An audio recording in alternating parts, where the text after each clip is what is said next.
Yeah, that's right. I'm 53 years old, and at this age, you start looking towards retirement, or am I going to have enough money when I do retire? Now, for me, I'm a government employee, so eventually I'm going to have my retirement. It's going to be supplemented by my TSP, my thrift savings plan, as well as no Social Security if it's around in 10 years or so. And the same with my wife, government worker, TSP, Social Security. I have a small Roth IRA, nothing too big. So even without this income portfolio, I should do well, but that's not my goal. My goal is to have a lot of extra passive income. And so that's why I started this last year. I'm a YouTuber. It's one of my hobbies, and I've been posting videos like this since last April just to kind of document for myself. But the people who watch these videos, I can see, if you look on the left here, the screenshot, that 75% of you are my age or older. So I wanted to kind of go over my game plan, short term, long term, what I'm trying to do with just these high yield dividends. But if you look here, you can see literally 75% of y'all watching these videos are my age or older. So I'd like to thank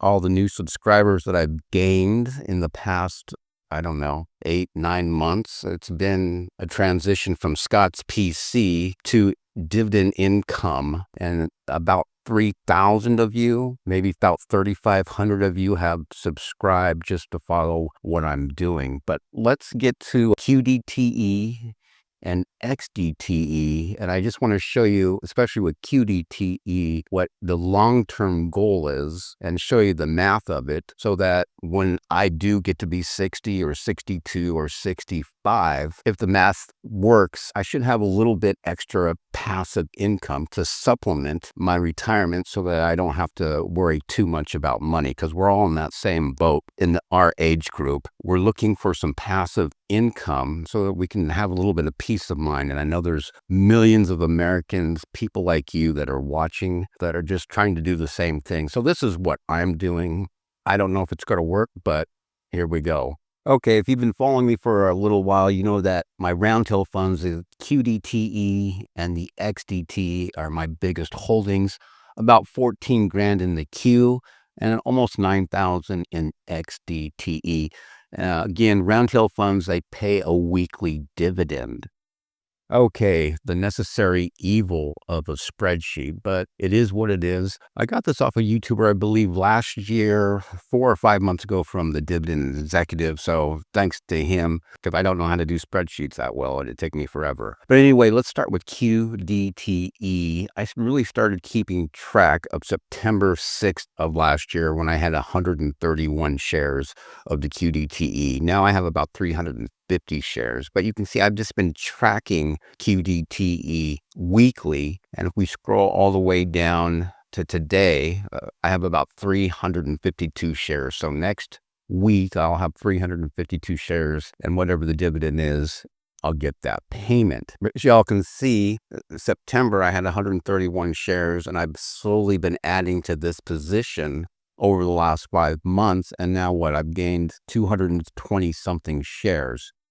And that's the same for the other roundtail fund, XDTE. You can see on September 6th, I only had 36 shares. But if we keep scrolling down, you can see how I've added to this position as well.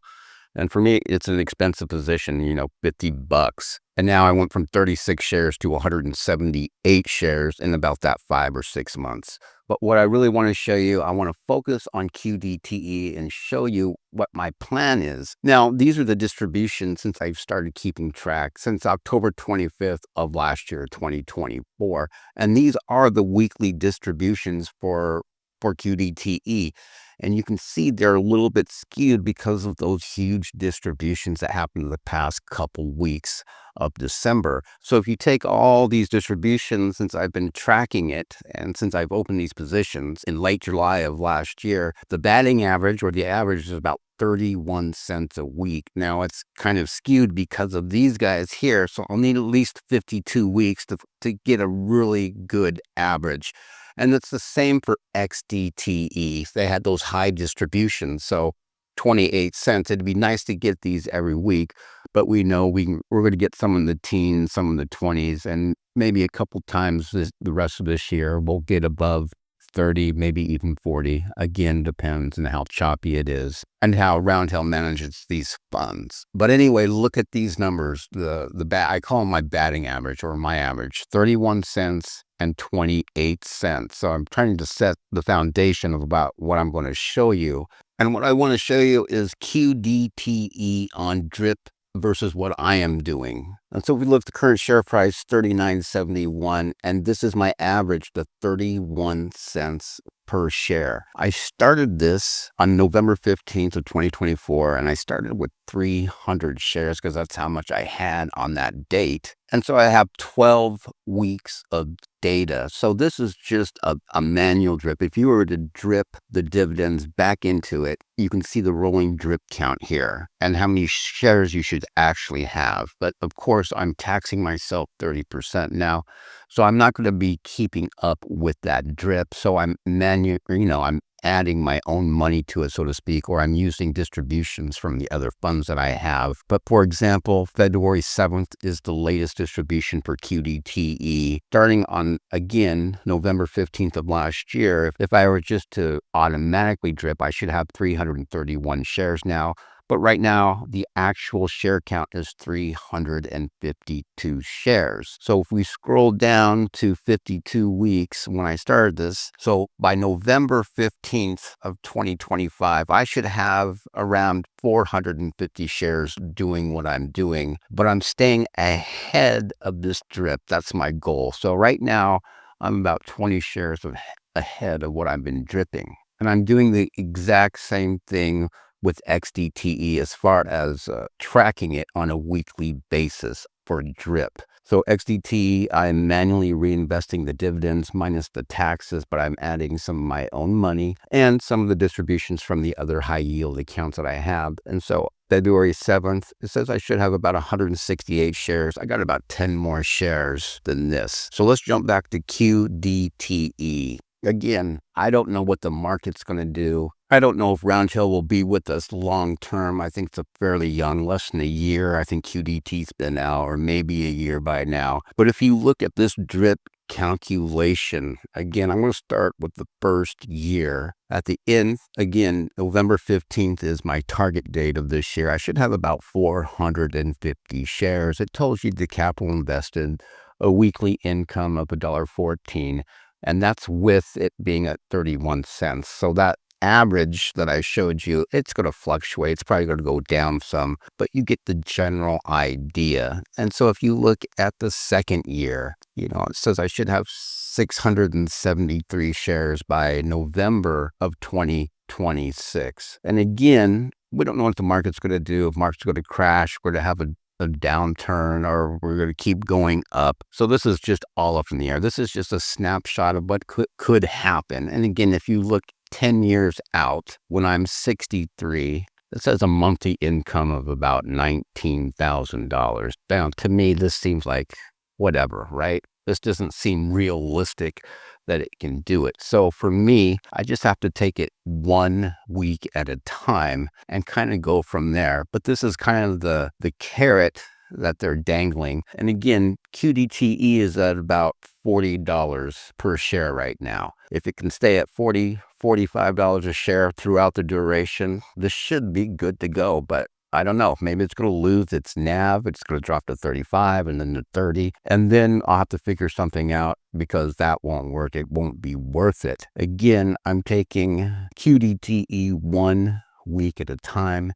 And the first goal is to get to November of this year to see if I'm in or about 450 shares. And then hopefully the NAV at that time in November is above $40. My average cost right now is in the high 41s. It's like $41.94. Yeah, there it is, $41.94. And if that happens, then I'll just start looking at the second year, take it week by week and continue on from there. But could you imagine after 10 years getting a monthly income of $18,000 just from one fund? And of course, it really wouldn't be $18,000 per month. You would take probably a third of that. So like $6,000 for income, $6,000 for your taxes, maybe $7,000, reinvest the rest of it to keep that going. Anyway, that's the goal with QDTE, week by week, kind of go from there to supplement my income. And just to reiterate, I have no